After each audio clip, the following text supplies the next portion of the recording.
Hello friends, artificial intelligence के lecture number 4 में आपका स्वागत है।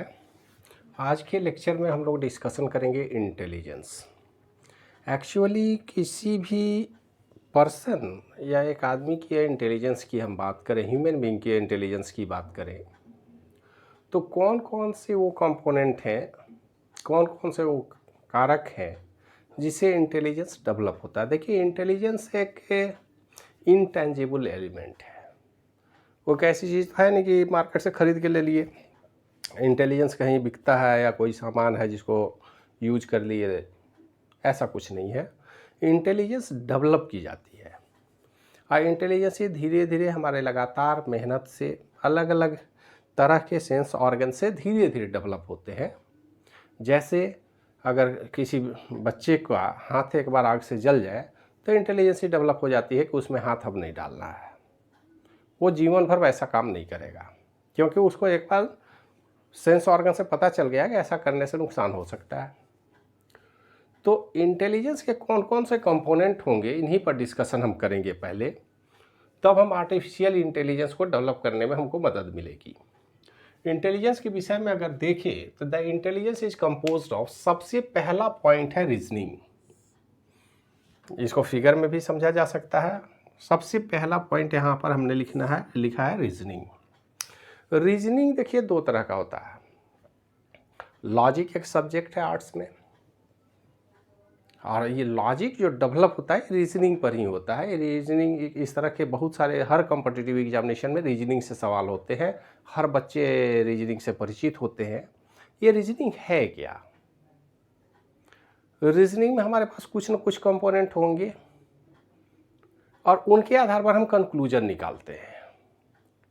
तो कोई भी अगर कंपोनेंट है तो कंक्लूजन हम जब निकालेंगे तो रीजनिंग बेसिकली देखिए दो तरह के होते हैं। अगर रीजनिंग की हम बात करें तो पहला है इंडक्टिव रीजनिंग। इंडक्टिव रीजनिंग बहुत सिंपल सा सवाल है जो अक्सर लॉजिक में बच्चे पढ़ते हैं। वहाँ पर कहा जाता है कि man is mortal, Ravi is a man. ये दो हमारे पास स्टेटमेंट है। हमको यहाँ पर कंक्लूजन निकालना है। कंक्लूजन क्या होगा? Man is mortal and Ravi is a man, so that Ravi is mortal. ये एक रीजनिंग हो गई, इसको बोलते हैं इंडक्टिव रीजनिंग। हमारे पास दो स्टेटमेंट थे, इसके आधार पर कंक्लूजन हमने निकाला। लेकिन रीजनिंग में कई बार क्या होता है कि हमको इंटेलिजेंसी का इस्तेमाल, अपने इंटेलिजेंसी का हमने इस्तेमाल किया और हमने कंक्लूजन निकाल लिया। अब एक दूसरे स्टेटमेंट पर जरा विचार करें। इसी में स्टेटमेंट हम बदलते हैं।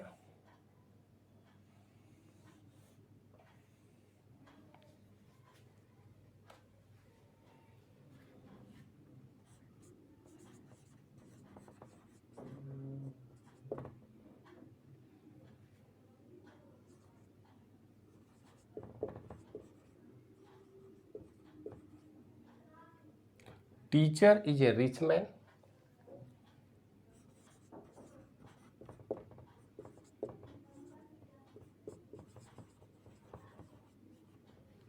रवि इज ए टीचर, सो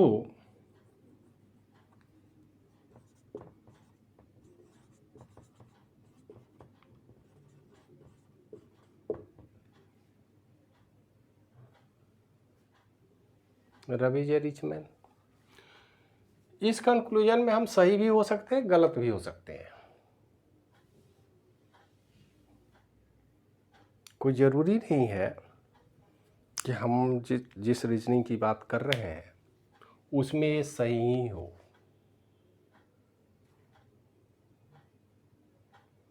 तो ये रीजनिंग का जो कंक्लूजन है ये हम अपने इंटेलिजेंसी के आधार पर डिसाइड करते हैं। लेकिन इंटेलिजेंसी में दोनों ही कॉन्सेप्ट में अलग अलग कॉन्टेक्स्ट हो सकते हैं। हमको रीजनिंग में रिजल्ट केवल किसी एक बेस प्लेटफॉर्म पर नहीं निकालना होता, अपने इंटेलिजेंस का इस्तेमाल हमको करना होगा। हो सकता है हमारा कंक्लूजन सही हो सकता है हमारा कंक्लूजन सही नहीं हो। तो किसी सही कंक्लूजन पर पहुंचने के लिए बहुत डीप लर्निंग की ज़रूरत होती है, और इस तरह के इंटेलिजेंस के लिए डीप लर्निंग की आवश्यकता होती है। ज़्यादा से ज़्यादा हम प्रॉब्लम को फेस करेंगे, सोल्व करेंगे, उसके बाद एक नई तरह की इंटेलिजेंस ही हमारे अंदर डेवलप होगी। किस स्टेटमेंट को हम सही मानेंगे, किसके आधार पर क्या कंक्लूजन होगा, और ये सब चीज़ आगे पढ़नी होगी हमको। अगर इस तरह के रीजनिंग की बात होगी तो रीजनिंग में डिस्क्रीट मैथमेटिक्स का जो पेपर है वो बड़ा मददगार है हमको इस तरह के इंटेलिजेंस को डेवलप करने के लिए। जब तक इसमें हमको प्रॉपर नॉलेज नहीं होगा, प्रॉपर प्रैक्टिस नहीं होगी, तब तक हो सकता है रीजनिंग में हमारे इंटेलिजेंस लेवल कम हो जाए और हमारी इंटेलिजेंसी पर प्रभाव पड़ेगा। तो रीजनिंग एक ऐसा कंडीशन है जिसमें एक दो दिए गए स्टेटमेंट के आधार पर हमको कंक्लूजन निकालना होता है, और ये कंक्लूजन हम इंडक्टिव रीजनिंग से भी निकाल सकते हैं, डिडक्टिव रीजनिंग से भी निकाल सकते हैं। दोनों स्टेट्स में अगर कुछ ऐड कर दिए उस स्टेटमेंट के आधार पर तो इंडक्टिव रीजनिंग हो गया, और उसमें से कुछ कंक्लूजन अगर हमने निकाला तो ये डिडक्टिव रीजनिंग हो गया। दो स्टेटमेंट हमने पढ़ा, उसके आधार पर कोई नया स्टेटमेंट हमने डेवलप कर लिया, इंडक्टिव रीजनिंग है। सीधी सी बात है, कुछ भी दो स्टेटमेंट हमने लिया और उस पर एक नया कंक्लूजन हमने दिया तो वह इंडक्टिव रीजनिंग है। और दो तीन स्टेटमेंट हमने पढ़ा, उसके आधार पर कुछ नया कंक्लूजन उस स्टेटमेंट के आधार पर हमने निकाला, हम अपने से कुछ इंड्यूस नहीं किया उसमें, इसको बोलते हैं डिडक्टिव रीजनिंग। तो ये दोनों तरह के रीजनिंग को समझने की ज़रूरत है, आगे और डिटेल में हम लोग देखेंगे। लेकिन रीजनिंग का इम्पॉर्टेंस क्या है, तो judgement, making decision and prediction, ये तीनों ही कैपेबिलिटी डेवलप होती है हमको रीजनिंग से। तो रीजनिंग एक एलिमेंट है इंटेलिजेंस का। अगर आपको इंटेलिजेंट होना है, आप इंटेलिजेंट हैं, तो आपके पास रीजनिंग कैपेबिलिटी अधिक से अधिक होनी चाहिए। ये इंटेलिजेंस का पहला पैरामीटर हो गया। दूसरा, प्रॉब्लम सॉल्विंग। मैथमेटिक्स में हम लोग क्या करते हैं, बच्चों को ज़्यादा से ज़्यादा मैथ बनवाया जाता है, रोज़ प्रैक्टिस कराते हैं। प्रैक्टिस करने से क्या होगा, कहा गया प्रैक्टिस मेक्स मैन परफेक्ट। तो जब भी हम बात करते हैं प्रॉब्लम सॉल्विंग के लिए, जिसमें डिसीजन मेकिंग या ऑप्टिमाइजेशन की बात होती है, डिसीजन मेकिंग मतलब किसी प्रॉब्लम के एक से अधिक सॉल्यूशन हो सकते हैं, तो कौन सा डिसीजन हमें लेना चाहिए, हमें क्या करना चाहिए। और दूसरी बात है कि अगर हमारे पास एक से अधिक ऑल्टरनेटिव है तो उसमें ऑप्टिमाइज सॉल्यूशन क्या होगा, बेस्ट सॉल्यूशन कम होगा, वन ऑफ द बेस्ट। तो जब भी डिसीजन की बात होती है, हमको जब भी प्रॉब्लम को सोल्व करना होता है, तो हमें एक बेस्ट कंक्लूजन पर पहुंचना है, बेस्ट रिजल्ट पर पहुंचना होता है। और इस तरह की रीजनिंग को हम इंटेलिजेंस को बोलते हैं प्रॉब्लम सॉल्विंग। तो इंटेलिजेंस के कारण ही प्रॉब्लम सोल्व किया जाता है। मैथमेटिक्स में जो हर तरह के प्रॉब्लम को सोल्व करता है, उस बच्चे को हम लोग बोल देते हैं कि इंटेलिजेंट है, देखिए सारा काम कर लेता है, कोई भी प्रॉब्लम दीजिए सोल्व कर लेगा, तो इंटेलिजेंट है। तो इंटेलिजेंसी के अगला पार्ट है हमारा प्रॉब्लम सॉल्विंग टेक्निक हमारे पास होनी चाहिए।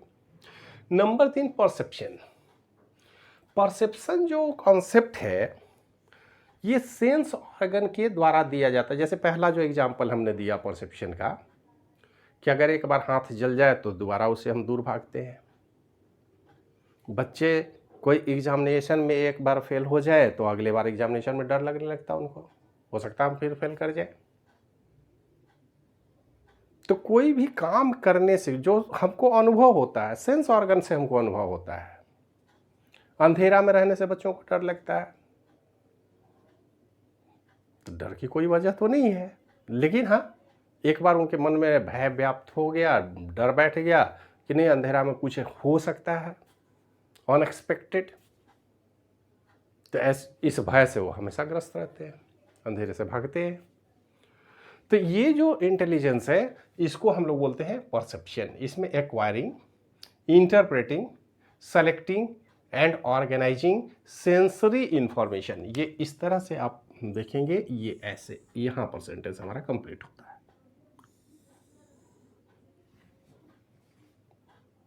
तो सेंस ऑर्गन से अगर हम कुछ करें, जैसे कान से हम कुछ सुनते हैं, देखते हैं, सेंस ऑर्गन हमारे स्किन एक सेंसर है, तो अलग अलग जो हमारी ज्ञानेंद्रिय है उससे जब कोई चीज़ हम रिसीव करते हैं और उसकी प्रोसेसिंग करते हैं, तब उसको मतलब पहले तो हम सेंस ऑर्गन से एक्वायर करेंगे इंफॉर्मेशन, उसको इंटरप्रेट करेंगे, उसमें से कुछ अगर होगा तो सेलेक्ट या ऑर्गेनाइज करेंगे। तो इस तरह के इंफॉर्मेशन से जो कंक्लूजन हम बनाते हैं या जो डिसीजन लेते हैं, जो हमारा अपना थिंकिंग एबिलिटी बढ़ता है या हमारी इंटेलिजेंस लेवल में जो डेवलपमेंट होता है, उसको हम बोलते हैं परसेप्शन। इसकी भी ज़रूरत है। ये अब इसके बाद है लिंग्विस्टिक इंटेलिजेंस।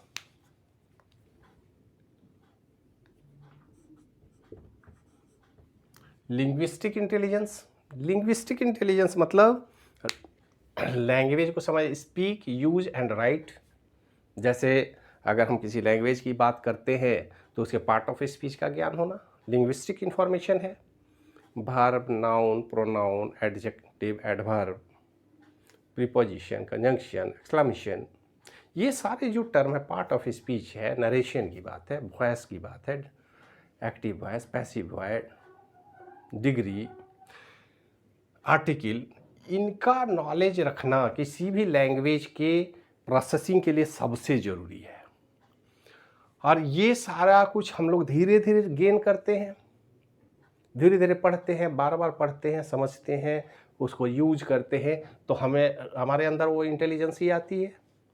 तो यहाँ पर लिंग्विस्टिक इंटेलिजेंस में किसी भी लैंग्वेज को बोलना, उसको लिखना या उसको यूज करना, ये फीचर, ये जो इंटेलिजेंसी है, इसको हम लोग बोलते हैं लिंग्विस्टिक इंटेलिजेंस। और इन सारे इंटेलिजेंस की अगर हम बात करें, चाहे रीजनिंग की हो, प्रॉब्लम सॉल्विंग की बात हो, परसेप्शन की बात हो या लिंग्विस्टिक इंटेलिजेंस की बात हो, इसका बेस है लर्निंग। अब लर्निंग में क्या है, देखिए, गेनिंग नॉलेज और skill by studying, practising, being taught और एक्सपीरियंसिंग समथिंग। तो ये लर्निंग से सीधे सीधे जुड़ा हुआ। हम लोग बचपन से आज तक जो कुछ भी अपने अंदर इंटेलिजेंसी डेवलप की है, इंटेलिजेंट हम कहे जाते हैं ड्यू टू लर्निंग। तो लर्निंग में हमको किसी नॉलेज या स्किल को पढ़ते हैं, प्रैक्टिस करते हैं, प्रैक्टिकल करते हैं, थ्योरी में पढ़ते हैं और कुछ एक्सपीरियंस गेम करते हैं, तब हमारे पास एक इंटेलिजेंस आता है। ये लर्न बिहेवियर एक डेवलप हो जाता है। नेचुरल बिहेवियर तो करुणा भाव, सुख दुख तो जीवन के पार्ट है, इसके लिए इंटेलिजेंस की ज़रूरत नहीं है। लेकिन लर्नड बिहेवियर जो है, जो पढ़ाई लिखाई के बाद डेवलप होता है, वो निश्चित रूप से लर्निंग से आता है हमारे अंदर। किसी परिस्थिति में हमको किस तरह बिहेव करना है, किससे क्या बात करना है, किस लेवल पर क्या करना है, किस टाइम में क्या बोलना चाहिए, क्या नहीं बोलना चाहिए, क्या करना चाहिए, क्या नहीं करना चाहिए, ये सारे नॉलेज जो है ये लर्निंग से आते हैं। तो एक इंटेलिजेंस कहने का मतलब इन सब का कॉम्बाइंड अप्रोच ही इंटेलिजेंस है। इस बात को अब आप आसानी से समझ सकते हैं। जब भी हम इंटेलिजेंस की बात करेंगे तो चाहे रीजनिंग की बात हो, लर्निंग की बात हो, परसेप्शन की बात हो, प्रॉब्लम सॉल्विंग एबिलिटी की बात हो, लिंग्विस्टिक इंटेलिजेंस की बात हो, इन सब को मिला करके हम किसी को के इंटेलिजेंस को मेजर कर सकते हैं। कोई पर्सन कितना इंटेलिजेंट है, वो सिर्फ वो कितना पढ़ता है उस पर डिपेंड नहीं करेगा, उसका एप्लीकेशन क्या है, रीजनिंग लेवल क्या है, एबिलिटी क्या है, वो उसके बाद प्रॉब्लम किस तरह से सोल्व करता है, परसेप्शन कोई चीज़ देख करके कितना सीख पाता है, तुरंत रिएक्शन क्या है, इन सारी बातों को मिला करके हम बनाते हैं इंटेलिजेंस। अब सवाल ये है कि ये जो इंटेलिजेंस की अलग अलग एंटिटी है, इनको हम अपने कंप्यूटर एप्लीकेशन में कैसे यूज करें। हमारे पास सेंस ऑर्गन है, परसेप्शन की अगर बात करें तो कंप्यूटर में भी हम सेंस ऑर्गन लगाएंगे, साउंड को रिकॉग्नाइज करने के लिए हम माइक का इस्तेमाल करेंगे, टेम्परेचर के लिए थर्मामीटर का इस्तेमाल करेंगे, वीडियो के लिए कैमरा का इस्तेमाल करेंगे और इन सब से आने वाले हर इंफॉर्मेशन की प्रोसेसिंग करेंगे। उसके आधार परसेप्शन के आधार पर फिर हम डिसीजन लेंगे। लेकिन डिसीजन किस आधार पर लेंगे? तो हमारी लर्निंग कैपेबिलिटी क्या है, हमारे लिंग्विस्टिक इंटेलिजेंस क्या है, प्रॉब्लम सॉल्विंग एबिलिटी क्या है, या फिर रीजनिंग लेवल क्या है। इन सब को अगर ठीक से डेवलप किया जाए तो हम बोलते हैं कि दिस सिस्टम इज इंटेलिजेंट। जैसे पर्सन के इंटेलिजेंट की बात करते हैं वैसे ही हम सिस्टम की भी बात करते हैं। कंप्यूटर सिस्टम में ये सारे फीचर हमको ऐड करने होंगे, तभी हम कह सकते हैं किसी कंप्यूटर को इंटेलिजेंट सिस्टम। अगर इंटेलिजेंट सिस्टम की बात हो तो आप समझ सकते हैं कि अगर हमारा सिस्टम इंटेलिजेंट हो तो उसे डायरेक्ट हम कम्युनिकेट कर सकते हैं, अपनी भाषा में कम्युनिकेट कर सकते हैं। बहुत सारे एप्लीकेशन ऐसे आज के डेट में आ गए हैं कि आप अपनी भाषा में यूज करें, आप बोलेंगे उसका रिएक्शन वो देगा, उसका आप क्वेरी कीजिएगा तो उसका जवाब भी देगा, उसके अनुरूप आपके इंस्ट्रक्शन के अनुरूप वो एक्ट करेगा सिस्टम। तो सिस्टम आपके इंस्ट्रक्शन के अनुरूप एक्ट करे, इसका मतलब सिस्टम इंटेलिजेंट है। तो इंटेलिजेंसी में इन सारे पॉइंट को आपको विशेष रूप से ध्यान रखना है कि intelligence is composed of reasoning, problem solving, perception, linguistic intelligence और लर्निंग एबिलिटी। अब इन सब के विषय में और डिटेल से नेक्स्ट लेक्चर में डिस्कशन करेंगे। अभी के लिए सिर्फ इस बात को, इन पांचों पॉइंट को जरूर याद रखिएगा कि कोई भी अगर सिस्टम हो, पर्सन हो, अगर उसको इंटेलिजेंट की श्रेणी में हम रखते हैं, पैरामीटर्स टेस्ट करते हैं, तो ये पांचों पैरामीटर पर टेस्ट करना होगा कि उसकी लर्निंग एबिलिटी क्या है, लिंग्विस्टिक इंटेलिजेंस क्या है, परसेप्शन क्या है, प्रॉब्लम सॉल्विंग एबिलिटी क्या है, और रीजनिंग, इंडक्टिव या डिडक्टिव रीजनिंग के लेवल पर उसका एक्शन क्या है। अगर ये सब कुछ है तो इंटेलिजेंट है, चाहे वो ह्यूमन बीइंग की बात हो, चाहे हमारे कंप्यूटर सिस्टम की बात हो। तो आगे से हम प्रयास इसी इंटेलिजेंसी को अपने कंप्यूटर सिस्टम में ऐड करने की कोशिश करेंगे। कंप्यूटर सिस्टम में हम कुछ मॉडलिंग करेंगे, कुछ मॉडल करेंगे, चाहे सॉफ्टवेयर के लेवल पर हो, हार्डवेयर के लेवल पर हो, डेवलप करने की कोशिश करेंगे ताकि कंप्यूटर हमारा इंटेलिजेंट हो सके। अगर कंप्यूटर में हमारे पास कैमरा और माइक ना हो तो हम कैसे कम्युनिकेट कर सकते हैं किसी से? तो हार्डवेयर हो गया, हार्डवेयर डिवाइस जोड़ना पड़ेगा। अब कैमरा का परफॉर्मेंस जैसा होगा फिर पिक्चर उसी के अनुरूप जनरेट होगा, डेवलप होगा। तो पिक्चर के हमको अगर इंटेलिजेंट सिस्टम बनाना है तो हमको कुछ हार्डवेयर भी ऐड करने होंगे, और इस हार्डवेयर को प्रॉपर लेवल पर यूज करने के लिए, इसके परफॉर्मेंस को बढ़ाने के लिए हमको सॉफ्टवेयर में भी मॉडिफिकेशन करने की ज़रूरत है ताकि हमारा सिस्टम इंटेलिजेंट हो सके। तो आगे अब जैसे लर्निंग है तो लर्निंग में और क्या क्या हो सकते हैं, कैसे हम इसको बढ़ाएंगे, कैसे एक एक पॉइंट पर हम डिस्कशन करेंगे, उसके लिए हम अगले वीडियो का इंतज़ार करते हैं। नेक्स्ट वीडियो में मिलते हैं। देखने के लिए धन्यवाद।